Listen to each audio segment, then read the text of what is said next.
Welcome to your Tuesday afternoon, everyone. I'm meteorologist Andrew Humphrey. Our show begins, and a flood watch now begins for Detroit and all of southeast Michigan.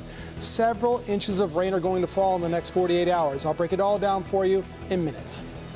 All right, Andrew. Also, some good news for hundreds of people in Flat Rock, but many others still in limbo. The latest on the gasoline leak there. Paula. COVID numbers are going up in schools. The week of September 13th through the 17th had 48 positive and 353 quarantines. If you're a teacher in many districts, your sick time is judged by whether or not you are vaccinated. Live from downtown Detroit, home of WDIV and Click on Detroit, Local 4 News First at 4 starts now. Hi, everybody. I'm Jason Colthorpe in for Karen today. First at 4, a flood watch has just gone into effect with a few inches of rain possible over the next few days. Stop me if you've heard this one before. And of course, we want to look at the timing and who's most at risk here. Let's get back over to Andrew, who's watching all of this. Hi, Andrew. Hey there, Jason. And you're right. Basically, all of southeast Michigan is at risk. That's why all of southeast Michigan is under a flood watch. From the thumb all the way down to the Ohio border. Also includes Jackson County, Hillsdale County. I know you pick up our signal. Thank you very much for watching. So far, the heavy rain is not struck yet, at least not over all of southeast Michigan. You have these pockets here of some of these heavier showers. You can see that back here toward Livingston County, just south of Howell. Get ready for a heavy downpour, Howell, within the next 5 minutes, by the way. This is going to travel across 96. But imagine this area of red spread out across most of southeast Michigan. That is exactly what we can expect with 2 rounds of heavy rain. 76 right now, a little sunshine breaking out currently. But we have some soggy days ahead, starting with this evening and tonight. This evening up until about sunset, scattered showers, maybe some lightning, a couple of thunderstorms here and there. But quickly, after 9 p.m., round 1 of the heavy rain moves in, 1 to 2 inches. Another 1 to 2 inches possible Wednesday evening. I'll break all this down for you, my complete weather forecast, town by town, and also the 7-day forecast in minutes. And another bad case of deja vu. The Great Lakes Water Authority is warning us about a potential power-related issue at a pump station on Detroit's east side. The authority says it could impact the number of pumps it can use in the area. It's advising people in flood-prone areas to get any valuables out of your basements. Do that now. New at 5, we'll talk with the GLWA about its plans for the next few days and why it's so hard to troubleshoot before the rain arrives. By the way, if you don't have the local forecasters app, this is another perfect time to get that on your phone. It puts interactive radar and weather alerts in the palm of your hand, and it is free. There is some good news for people in Flat Rock forced to evacuate their homes because of the gas leak at the Ford plant. The Wayne County Health Department says testing shows that Zone 2 is clear from any impact from the gas leak. That means people living in the 635 homes in Zone 2 can go back home finally. The all clear comes after testing and analyzing air quality in sewers of 12 homes across Flat Rock. I'm traveling back and forth, but it's a little bit stressful for me. You know, it's kind of leery, but if they're saying it, I'm hoping they're being honest with us. People who live in Zone 1 are still being encouraged to follow evacuation orders. Priya Mann has been talking to the people affected, and we'll have a live update on all of this tonight at 5. There's a leadership change at Stellantis. Mike Manley is stepping down as the head of the Americas for the automaker. He's moving over to AutoNation to become the CEO of the nation's largest automotive retailer, which is based in Florida.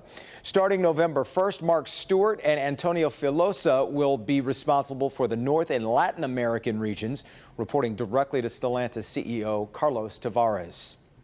Mother Nature cooperating for the most part at Motor Bella in Pontiac. Today, again, is for the media, with the general public able to go starting tomorrow. One of the featured attractions at the M1 Concourse is the racetrack itself. At the General Motors stand, they hosted NASCAR driver Austin Dillon, and he says what you're seeing on the Pontiac racetrack could show up in dealer showrooms. So these cars that you're going to see on the racetrack during the Cup weekend will be more like what you can buy at your dealership at Chevrolet. So a lot more relatable for all of our fans out there. So the whole saying of win on Sunday, sell on Monday kind of comes back to fruition for all of us. You probably won't be able to drive them 200 miles an hour, though, just saying that up front.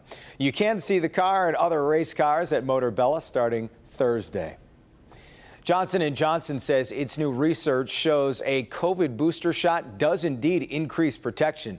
The company says a single dose of the J&J shot is 79% effective against infections and 81% effective against hospitalizations.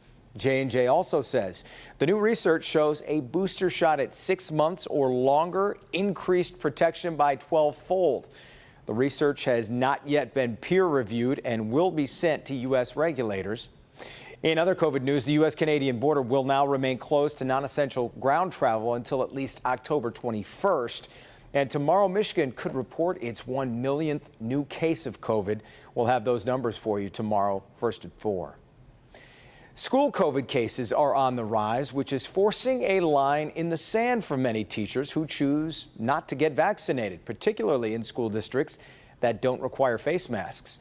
Paula Tutman dives into the complicated math of choosing which teachers get free quarantine days and which teachers do not. Hi, Paula.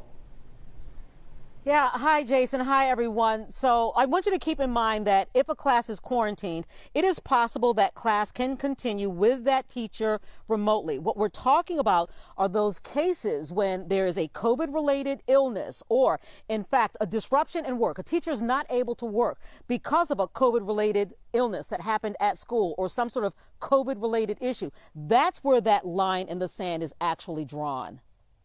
Less than a month into the start of school and COVID numbers are going up precipitously. This week, we had 6 positive cases and 43 quarantines. The week of September 13th through the 17th had 48 positive and 353 quarantines. Dr. John Dignan, superintendent to the 10,000 students and 1,700 staffers in the Wayne Westland district, is concerned about the numbers and what it could mean to in-person learning, despite the countywide mask mandate. We're always going to be concerned in the throes of COVID-19. Dr. Dignan expects the numbers to go up by tomorrow. Our educators want to be back in the classroom so badly, and they are working so hard to do what's right. That's why we're asking our communities to step up and do right by them. Battle lines are now being drawn by how teachers are granted COVID-related sick or quarantine days that take them offline for teaching. In the Macomb Intermediate School District, the agreement is across the board. If you are exposed to COVID during your teaching duties and you are taken out of commission for COVID-related reasons,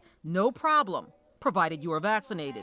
If you are not, those quarantine days are taken out of your sick day bank. In Wayne and Oakland counties, it's an individual district choice. So Rochester Community Schools, for instance, will cover all COVID days regardless of vaccination status. But that's not the case for Van Buren or Melvindale or Dearborn. For any teachers who are vaccinated and charge their own sick days, the MEA is ready to fight. In those school districts that are insisting that educators use their local personal sick day bank for COVID-related illnesses, we're asking to bargain over that. For the largest teachers union in the state, there is a slender needle being threaded for unvaccinated teachers who do not have legal exemptions. The MEA is quick to say they stand as their union, but individual members will have to bring the fight. What we have said all along is that that is a personal choice, but all personal choices have consequences.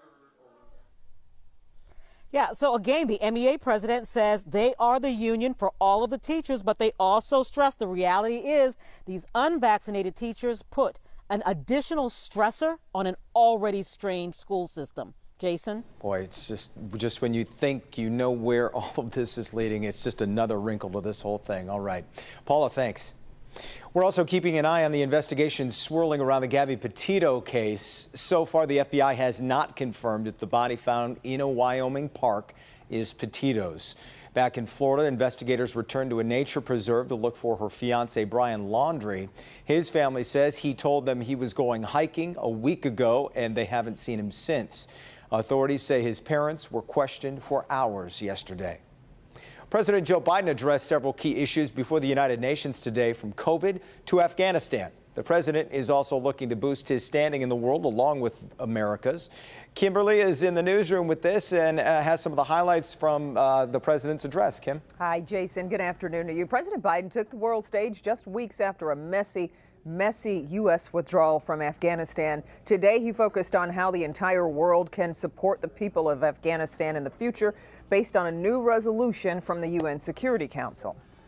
Laying out the expectations to which we'll hold the Taliban when it comes to respecting universal human rights.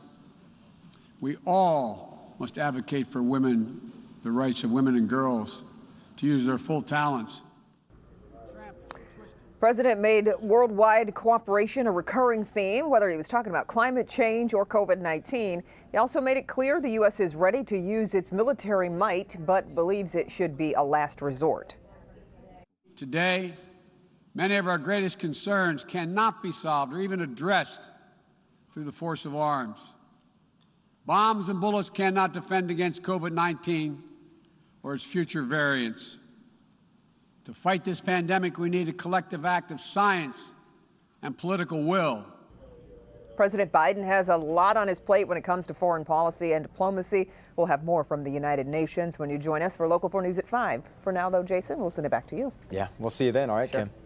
Still ahead, Apple rolls out new features involving privacy and your health. Plus, there's a new upgrade that benefits Android and Windows users as well. But first, it's the legal version of hot potato. New court documents show Prince Andrew may not be able to avoid a sex abuse suit for very much longer. That's next on First at 4.